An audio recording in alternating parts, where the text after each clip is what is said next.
I used to believe that silence was my father's love language. After my mother passed away, he grew quieter, colder, like a man permanently living in winter. I told myself he was grieving, that someday he would thaw. Someday he would return to the father I remembered from childhood. So I tried to be enough for both of us. I worked long hours, came home to cook, cleaned the house, and handled bills without a complaint. I filled the emptiness of our home with effort, hoping he would someday look at me and say, "Thank you, I see you," but I never heard those words. The evening everything changed started off painfully normal. I was in the kitchen, chopping vegetables for dinner, humming softly to distract myself from exhaustion. My father was in the living room on a call with my aunt. Their conversation drifted through the thin walls, nothing unusual. He talked about the rising price of groceries, the broken sink, the usual frustrations, then the line clicked. I assumed the call had ended, but it hadn't. His voice came through louder, irritated, thinking the conversation was private. "She's a burden," he said. The knife slipped from my hand and clattered onto the counter. My chest tightened, breath freezing midair. "All she does is cost me money," he continued. "I only put up with her because of that house, the house. My grandmother's house, the one she left to me. Not him." My legs felt weak. I gripped the counter to steady myself as his words cut deeper with every breath. "You think I wanted to raise her alone, please? The girl has no idea. Once I get her to sign the papers, it'll finally pay off." My heartbeat echoed inside my skull. My skin burned, my stomach churned. For a moment, I wondered if I was hearing wrong, if I was misinterpreting his tone. But no, his voice was clear, sharp, laced with resentment I never knew existed. I stood there silently, like a ghost in my own home, listening to a truth that shattered years of loyalty. The father I thought needed me had been tolerating me. The man I sacrificed for had been calculating his own gain. A moment later, he walked into the kitchen, smiling faintly as if he hadn't just stabbed me with every word. "Did you add salt to the food?" he asked casually. My throat felt like it was closing, but I nodded. He didn't notice my trembling hands. He never noticed anything. And for the first time in my life, I realized that maybe he never cared at all. For the next few days, I moved through the house like a shadow, quiet, controlled, careful. My father didn't notice the difference. He didn't notice the way my smile had tightened, the way my voice had softened into something almost fragile, the way I avoided his eyes because I was terrified he would see the crack inside me. Or maybe he did notice. Maybe he just didn't care.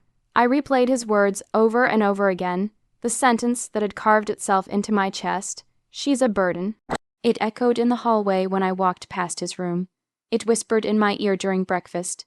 It followed me to work, sat with me on the bus, lingered in my dreams. But I didn't confront him. Instead, I observed. I watched how he sighed dramatically when I came home late from work.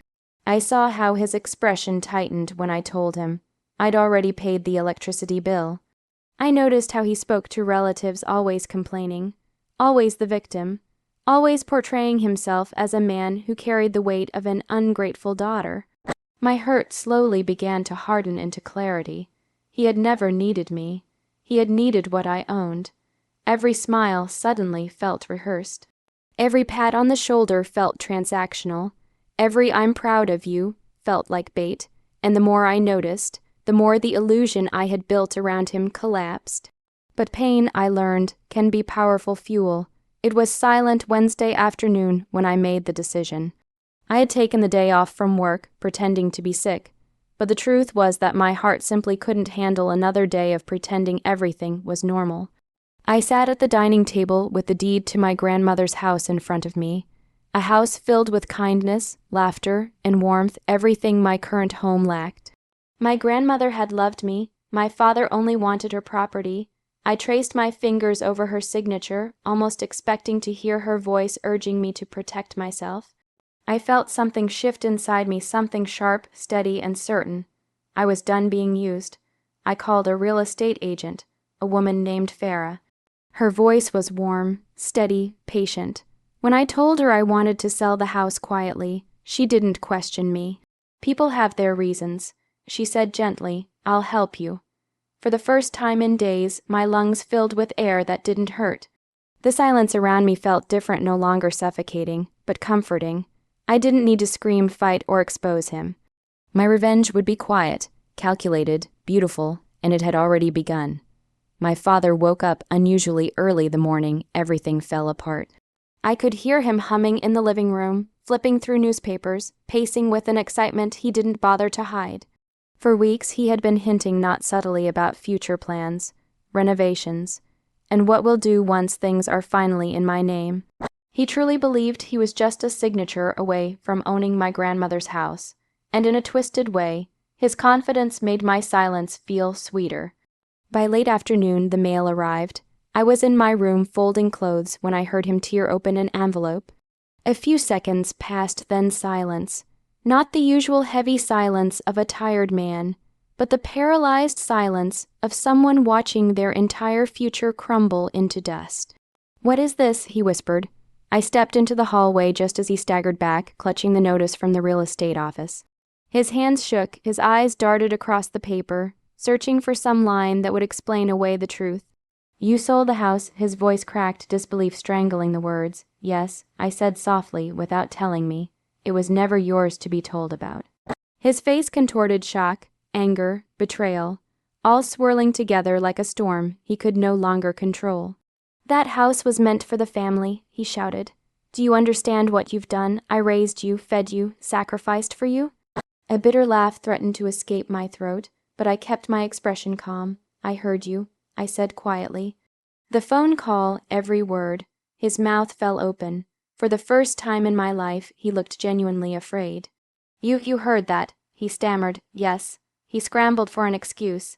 "It was just frustration, just stress. You took it wrong. You know I didn't mean it. She's a burden," I repeated. "I only put up with her because of the house." He froze. That was the moment the truth finally hit him. There was no way out, no justification, no lie strong enough to rebuild the image he had destroyed with his own words. His fear turned quickly into fury. "You ruined my life," he screamed. "All these years I took care of you, and this is how you repay me." "No," I said, picking up the small suitcase I had quietly packed. "This is how I free myself." He reached out like he expected me to stop, to turn back, to apologize. But I walked past him with a calmness that surprised even me. "Isa, don't you dare walk out that door," he yelled. But I did. And the click of that closing door was the loudest, clearest victory I had ever heard. The moment the door closed behind me, a strange quiet wrapped around me. Lighter, calmer, nothing like the suffocating silence of my father's house. For the first time in years, I wasn't moving under someone else's expectations or drowning in someone else's judgments. I was simply free. I found a small apartment in another city, nothing extravagant, but it had a balcony with morning light and a kitchen that smelled new, untouched by memories. I paid for it easily with the money from the house sale. Not once did I feel guilty. If anything, handing over the payment felt like reclaiming a part of myself that had been trapped for too long. Unpacking was slow but comforting. Every item I placed on a shelf felt like a brick laid in the foundation of a new life. I hung pastel curtains, bought a soft beige rug, and placed a single-framed photo of my grandmother on the nightstand. Her warm smile seemed to whisper, "You did the right thing." For the first time in years, I slept deeply. The calls started the next morning. My father's number flashed across the screen 5 times, then 10, then 15. I didn't answer. I couldn't, not out of anger, but because I knew the moment I picked up, he would try to twist my guilt, bend my heart, and pull me back into a life of emotional debt. Eventually, I blocked his number. He switched to calling from relatives' phones. Then he sent messages, some begging, some furious, some pretending to be concerned. "I'm your father, you owe me. You can't survive without me. You're heartless. Come home." But I was already home. Instead of responding, I poured my energy into healing. I started therapy, something I should have done long ago. My therapist helped me untangle the knots of emotional manipulation that had held me captive for years. She told me that sometimes the bond we fight hardest to keep is the one killing us slowly. I took long evening walks, letting the wind carry away pieces of old pain.